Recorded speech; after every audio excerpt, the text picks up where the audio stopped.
Dans ce chapitre sur les solides, nous allons particulièrement étudier la pyramide et le cône. Voici tout d'abord quelques exemples de pyramides. Nous voyons ici une pyramide classique telle que nous la connaissons à base carrée. Nous voyons que la base est entourée de 4 triangles qui vont être les faces latérales et qui possèdent un sommet commun.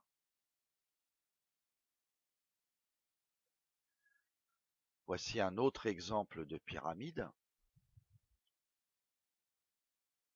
Et nous remarquons que cette pyramide a une base à 5 côtés, c'est donc un pentagone. Elle va donc posséder 5 triangles, donc 5 faces latérales.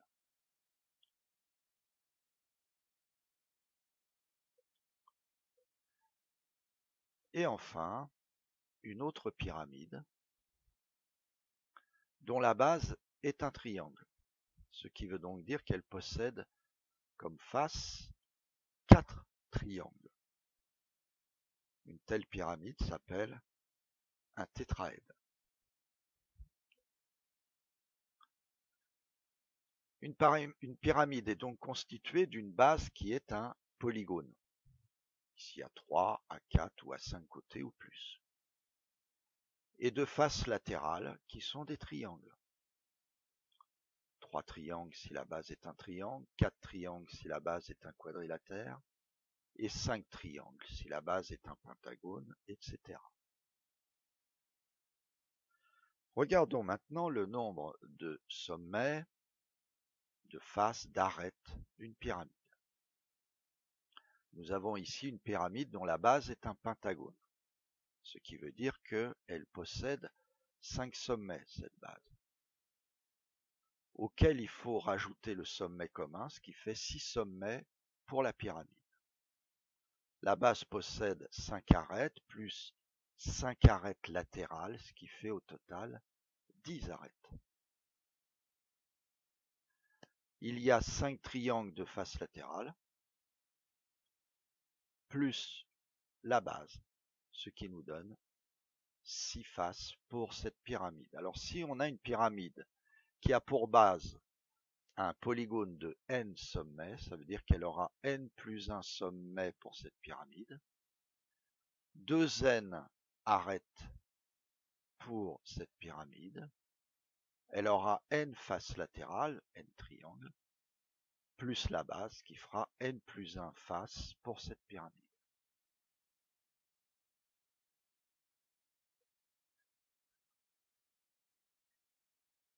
Donc la pyramide, représentée ici en perspective cavalière,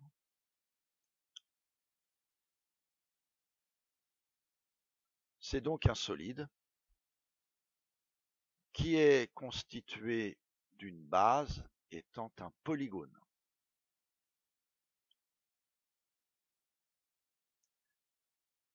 Les autres faces sont des triangles qui ont un sommet commun.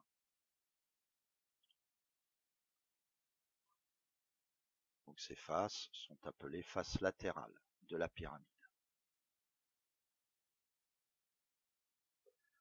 Et nous avons vu le cas particulier où la base de la pyramide est elle-même un triangle, ce qui veut donc dire que cette pyramide, dans ce cas-là, est composée de 4 triangles.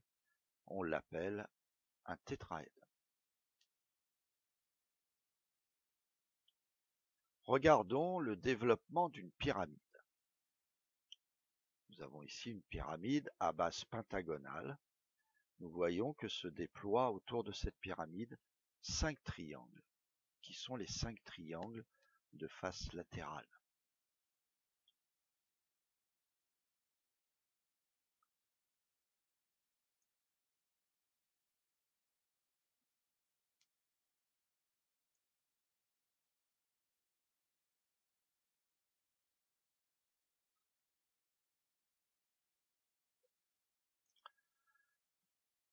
Voici notre pyramide à base carrée.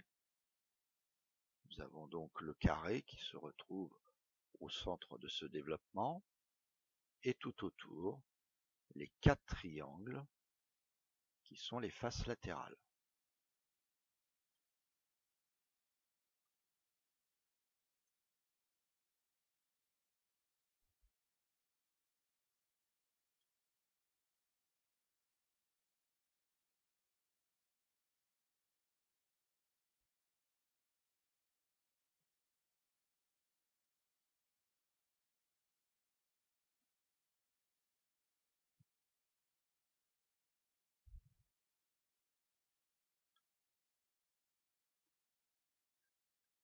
Et enfin, notre pyramide, dont la base est un triangle. Nous voyons donc très nettement le triangle de base au centre de ce développement et les 3 triangles de face latérale qui viennent se déployer autour de ce triangle de base.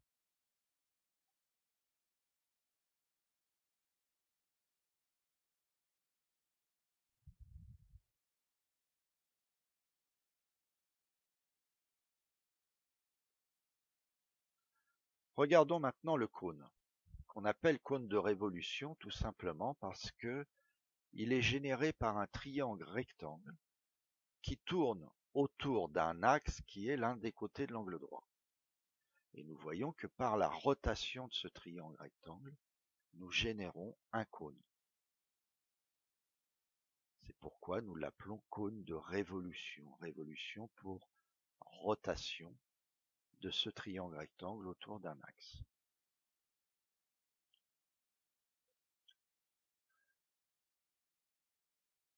Donc le cône de révolution, dont nous voyons ici une représentation en perspective cavalière.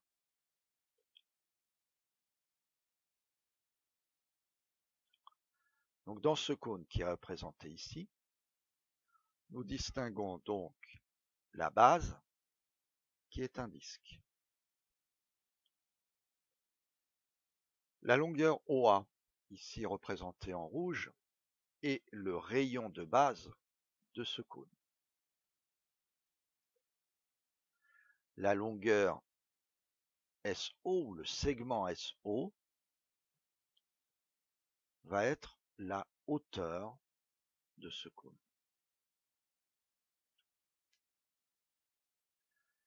Et le segment SA est l'une des génératrices de ce cône.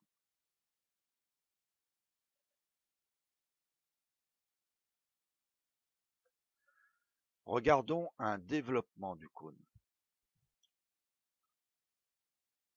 Nous voyons ici le disque de base en rouge et une partie de disque qui vient s'enrouler autour du disque de base.